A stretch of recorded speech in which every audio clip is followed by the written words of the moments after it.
Welcome to the TFO Choco-Show with TFO commish, president, owner, and just king of awesome, The Raj. So we're coming to you week 3 here on the precipice of week 4. Week 3 just wrapped up. I'm really going to try to do these whenever I can. I've been pretty busy, so I'll try to get as many of these as I can in. TFO does take a lot of time though.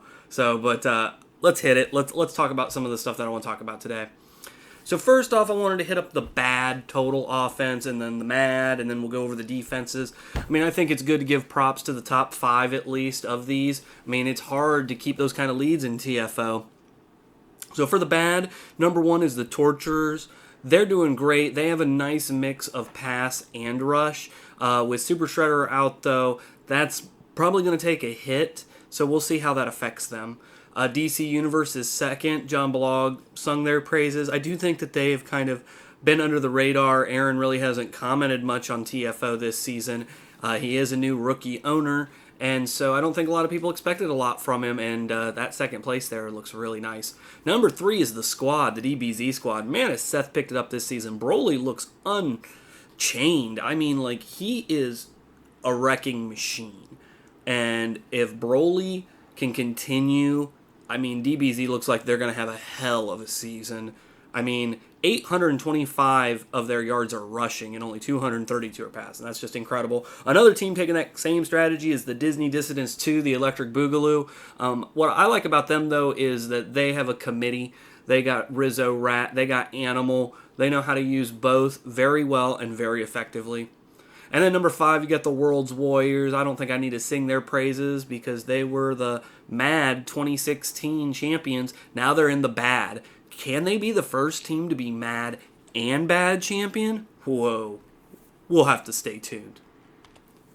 For the Mad, number 1 is them Street Fighters with 1,034. I mean, Ken Masters has just been a great asset for them. But you look at the numbers and they're kind of even. But I mean, they use Ken as kind of a short yard receiver too, and then he just takes it to the house. So, I mean, Hadouken! Number 2, them Whiplash Raiders. You know, they've been getting a lot of flack from people, but 3-0, they've proven they're real. And it'll be interesting to see. This is kind of the same situation as the DC Universe. I don't think anyone really expected anything from the Whiplash Raiders, and now they sit here at number 2. That's really impressive. So we'll have to keep an eye on them. Dickey is still the number 1 Mad quarterback for rating. He's thrown like 9 touchdowns and only 1 interception. So he may not have a lot of good percentage, but he's got some good yards. Number 3 is them Hitmen, them honk-a-tonk Hitmen. 913. Jim Shock has really outdone himself this season. Them Hitmen look great. Just the attitude, the persona, the commitment that he has now. He's gone from a great squad of the Portly Pounders, a legendary TFO team as far as I'm concerned, to the G.I. Joe, which kind of was a bust, unfortunately, and he's making up in spades this season. So good job, Jim. Number 4 is the Lost Survivors, another team that I think is flying under the radar. They have a great offense, it's just they have a crappy defense is their problem, and so we'll see how that works out. They're in the Whiplash Raiders division, so that's not going to be easy for them, but I mean, they both get the Liberty Sentinels, and unfortunately they haven't been doing too well, so maybe that's a couple free wins for them. And then number 5 is Chris McLeese's Copyright Defenders, the Defender O's. What are they this year? The Cosmic Defenders. McLeese always brings a solid squad to TFO, so he's definitely an owner you got to watch out for, and the Defenders are always a team that you have to be aware of. They have made the top 4 or better every season they've been in TFO, and they've won their division every single season that they've been in TFO. So, yeah, Chris McLeese for you guys. As for defense in the bad, number 1's the Stellar Offenders. This kind of actually surprised me because the Offenders are typically known as a passing team, and their defense is really shining. They've played mostly pass teams. They are under 100 rush yards. That's incredible. So keep an eye on them. Nick Dean really knows what he's doing with his team. He was very successful last season. He got top 4. So we'll definitely see. And he won his division for the first year. It was the first time he made the playoffs, and he won his division, and he made top 4. So the Offenders are back again this season. Darth Vader, let's kick it. And Darth Vader, you know, he's that guy from The Play from the first season. So Number 2 is the World's Warriors. I was just singing their praises on offense, and now we get to sing them on defense. And I think defensively, they might be even scarier. It's just that they just have so many guys that are super powered up there that are ready to rush through the line, and O-linemen are taking a beating, and quarterbacks are taking a beating. And another team that's beating them is them Atlanta Maulers, the WCW team. 2 words, Scott Steiner. What you gonna do when Big Papa Pump is in your face? He's got a tiger. He's got biceps the size of my head. I mean, the only thing that's going to hurt the Maulers is they are missing both Sting and Muda. Can the defense hold on? Find out this week on TFO. Number 4 is the Eggers. Here's another team, the Schwarzeneggers. Another team that's kind of flying under the radar because of so many injuries on offense. Their defense has really been carrying them. And so once they get some healthy pieces back on offense, I mean, it could be pretty scary. They might be scrambling some people. And number 5 is the returning Cleveland Steamers. Offensively, I don't think they've been clicking as well. Boner, the third, is out. They've been hampered by a few injuries, but their defense, Mr. Completely, Mr. Period, just some great defenders out there, so keep it up, Steamers. On the Mad side, them Honky Tonk Hitmen are number 1. Oh, man, wow, them Honky Tonk Hitmen, they're good. Number 2 is the Robot Masters. I think that there are teams that fly under the radar, and then I think that the Masters are flying underneath all the people that are flying under the radar. They definitely have had a bad string of luck here in the beginning. It seems like Wiley is tinkering with his toys again. But what I'm seeing from them, I'm liking, honestly. Their defense does look really good. So it's definitely something. They got the number 2 sacker. So it's something to keep an eye on. Another team tied for 2 there is the Rap Kings. They're another team that's really flying under the radar, that people aren't giving them the kudos. Or, as Balog likes to say, they got Rap Kinged, or, to express a sentiment of luck. To say, you're Rap Kinged. They need a little bit more luck this season. They had a great rookie season, and I think they're having a little bit of growing pains right now. But as long as their defense keeps performing the way it has, they could be in for a good stretch. The Lost Survivors, again, right up there, number 4.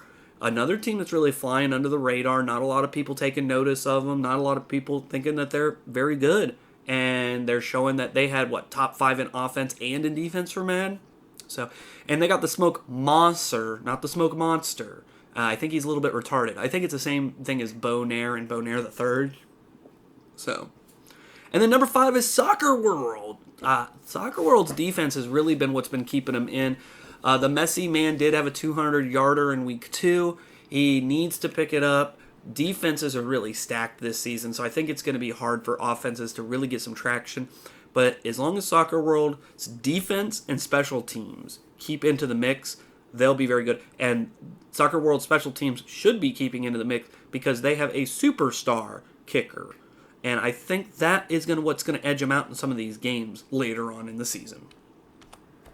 So now I was thinking, hey, doing this radio or podcast or whatever you want to call it, I thought, I'd pose a question, something for us to think about, something for you to maybe go out and research a little bit. And while I was thinking of a question, I decided to think about what teams are currently undefeated in TFO.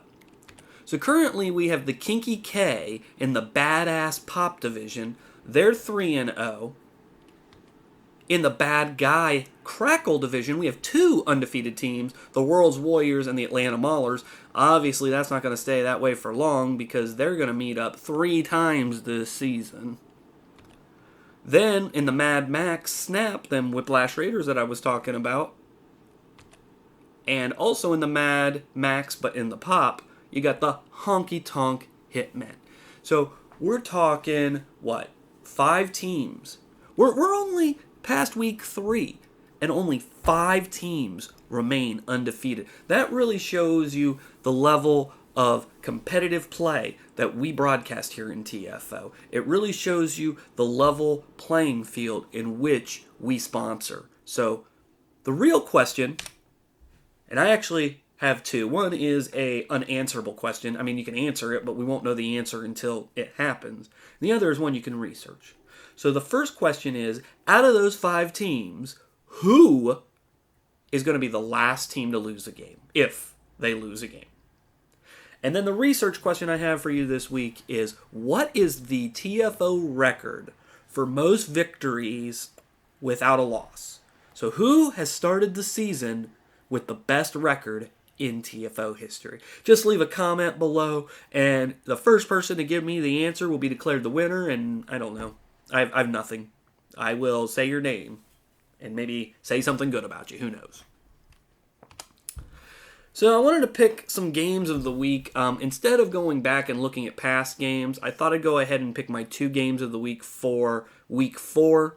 My bad game of the week that I picked is going to be the DC Universe versus the Hollywood Heroes. And I don't like to agree with John Blog very much, but in this instance I'm going to. I do believe DC Universe is being overlooked by a lot of teams, but I think Hollywood Heroes is being counted out really early.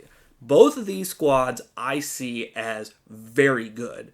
So I think this matchup is going to be a barn burner. But the only way we can really dissect this is looking into the stats. So currently, Batman is the number 1 bad leading passer. He has 7 passing touchdowns and has not thrown a pick. But what might be more impressive is his 78.5% completions. That is sick. In the bad leading passer category, Batman's up there too with that 78.5% completion. But John McClane's number 7. So don't toot him out. I know people are thinking that McClane is like Jay Cutler and garbage like this, but McClane isn't as bad of a quarterback as people want to depict him as. In the receiving squad, DCU brings Damian Wayne number 1. So they have the number 1 quarterback in bad and the number 1 wide receiver. He has 5 passing touchdowns, almost 400 yards. But in the yards per reception category, it's Hollywood Heroes Trailer Park Boy Julian, one-hand catching 57-yard average. When they're going to Julian, they're going for the bomb, and they're usually getting the touchdown with the bomb. The DCU is on this list with Alfred Pennyworth, who is their running back. So what they're typically doing is they're doing them short little route passes to Pennyworth, and then he's just breaking free because he's a freak. Because if you look at the rushers, Pennyworth is number 6 on that list currently and has 8 rushing touchdowns. DCU is a touchdown machine. They need to be watched. And the scoring-wise, Pennyworth is number 1, tied with Sting. They both have 10 touchdowns total. And the bad part about both these teams is their defenses suck. No sackers on this list, and no interceptors on this list. So really, when it comes down to the DC Universe versus the Hollywood Heroes, I gotta go with the numbers. And based on the numbers I'm seeing, I gotta pick DCU. I mean, I like the Hollywood Heroes. I think they're a hell of a squad. But based on those numbers, DCU has a better quarterback, has a better wide receiver, has a better running back. I mean, when you're looking at both these teams via offense, and they didn't score in the defensive category, to me, it's academic. I'm picking DC Universe to win my bad game of the week. Now, on the mad side, my mad game of the week for week 4, I'm picking the South Park Cows taking on the Soccer World. And again, it's all about the numbers. I keep hearing John Balog just not like the South Park Cows. I don't like the South Park Cows. They put eat cheesy poos on the blimp. Oh, blah, blah, blah, yada, yada, yada. I'm going to show you today that the Cows are real. But another team I really like is the Soccer World. And so I think both these squads going head-to-head, it's going to be a good matchup. So first, both don't really sport too great of a quarterback, but at least Stan Marsh comes up as the number 5 quarterback. I think that's Stan Marsh. It might be his dad. But the quarterback for them, Marsh, of those Cows, is a 53.1% completion. That is pretty good, especially since Soccer World did not score in the top 10 there.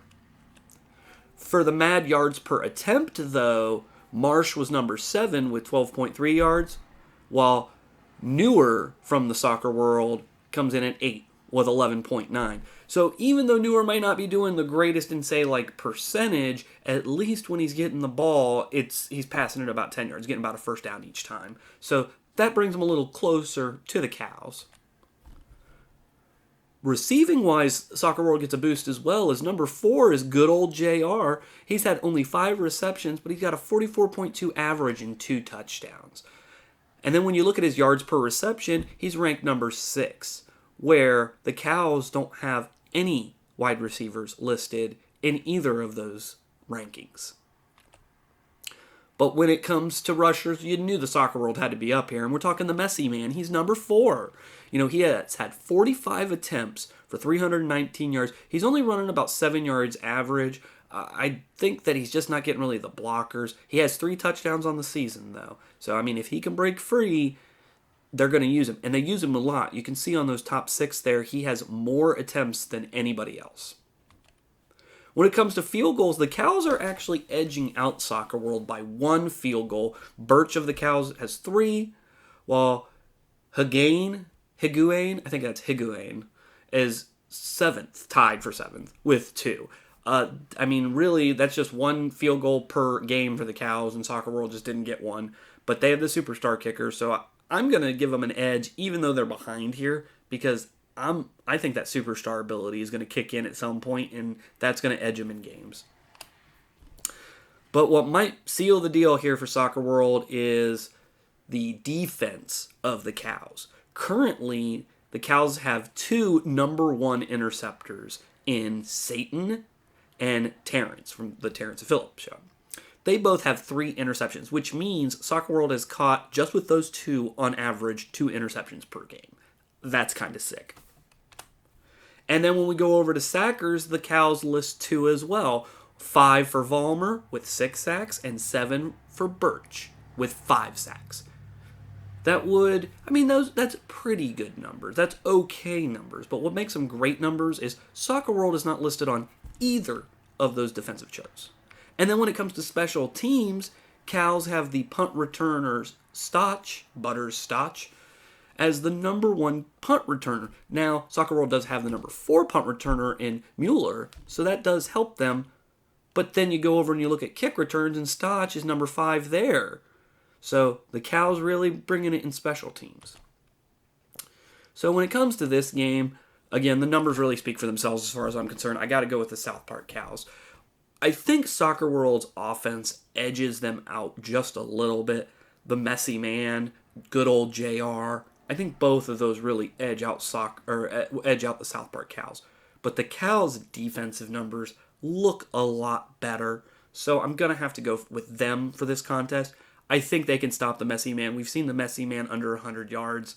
I think that's going to happen this week. So I'm picking South Park Cows as my mad game of the week. And then the injury report. We have a ton of injuries this week. I know, everybody's crying about it. We're getting a lot of returns. There were 11 running back ones out to begin this week, but luckily there's some that are coming back. Wolverine of the Weapon X's and his backup Daredevil will be back this week. Another running back one is Marshall Eminem of the Rap Kings. Barry God Sanders of the Greek Legends and his backup Agamemnon. Michael Myers of the South Jersey Slashers. He's an RB1 returning as well. And even though Kate Austin is an RB2, Lost Survivors, they do a by committee, so it's going to be good to have her back. Other returns include Hollywood Heroes getting back both Snake Plissken and Roddy Piper. The Disney Dissidents 2 getting Lady Cluck back. Azrathian Assassins really needing Varrock Sourfang back. He's an RB2 as well, but they do by committee, so he's been very missed. Stella Atois for the Beer Gods is RB3. I think they do some kick returns or punt returns. Schwarzenegger's at least getting some guys back. They'd love to have Ben Richards, but at least they're getting Joseph Brenner and they're getting Breacher Wharton back. A big one for the Robot Masters is that Copy Robot quarterback 1 is coming back this week.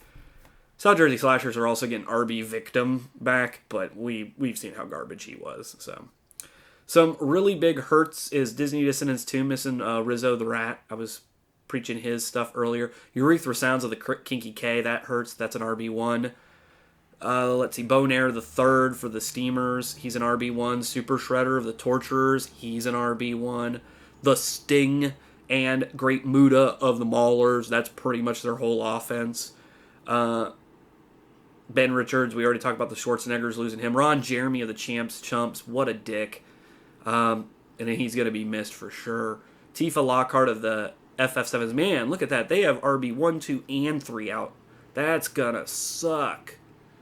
Oh, man, I hope that they can come back from that. And then Lost is missing Jim Quan and Sun Quan. I guess they drowned. And then Mega Mewtwo of the Palette Pokeballers is out. That sucks for them because they need a good quarterback as far as I'm concerned launching those balls. All right. That's it. And I think I talked about pretty much everything I wanted to. I'm excited for the TFO Summer League. I call it the TFO Blitz League because he's wanting to play it a little blitzy. I'm kind of excited for that. I know that there have been some problems with the offensive line. There's nothing I can do about that yet. Like, the season's already been recorded. What happens is going to happen. And we're just going to have to go forward with the knowledge we have and make it better. I definitely am going to add the +1 bonus to offensive lines back next season.